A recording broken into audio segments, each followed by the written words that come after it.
some hibiscus tea, and I've already prepared my water.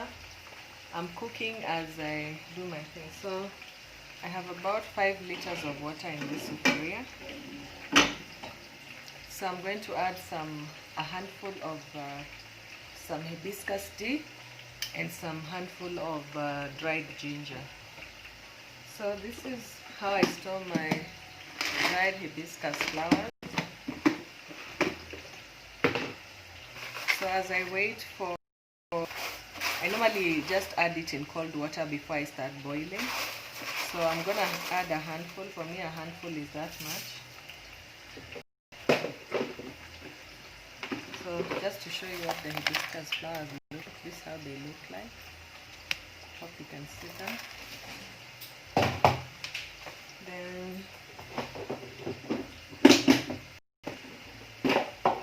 Then this is my ginger. So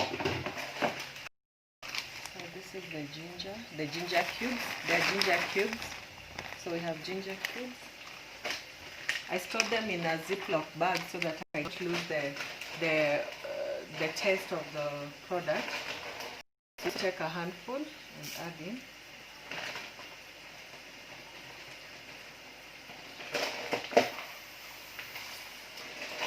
Make sure when you store your herbs, you make sure if it's a Ziploc bag, you remove all the air from inside, so that it's airtight as you keep it.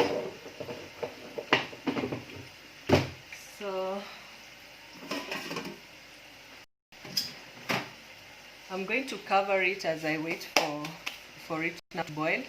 Then I'm going to show on how I mix. Like if I'm doing a hibiscus tea for children, I rarely add lemon. I can add just a little bit maybe of the lemon, and when I do the lemon, I cut the lemon, squeeze out the juice, keep it aside, cover it of course to avoid oxidation. Then I add the chopped greens in the water so that it boils together with the hibiscus and the ginger. So I'm going to cover this and bring it to boil. Today I'm not going to add the lemon because I am preparing the hibiscus tea for the whole family and I have a young child, so I will not add that. So the whole process takes about half an hour. So we're going to cover it for half an hour and bring it to boil. Then we are going to add some honey. I'm going to share the brand of honey that I use. It's pure natural honey that can be found at Olive Business Center, shop number SA10. So now the hibiscus is boiled. So we are going to sieve it.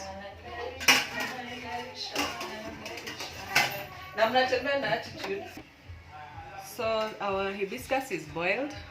So we want to sieve it. Now the flowers have lost the color, and I can actually smell the hibiscus and the ginger. So it's ready now for sieving. So we are going to sieve this into I'm just using a normal sieve, into a jug.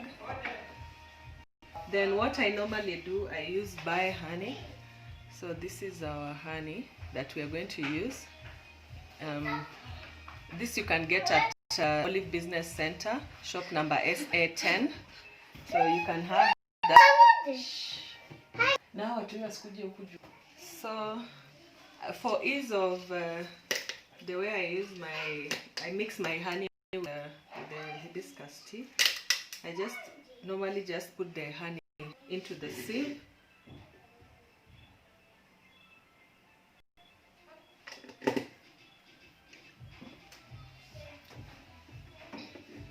Then I can pour the hot hibiscus. So when I'm doing the hot hibiscus, it just melts away the honey into the jug.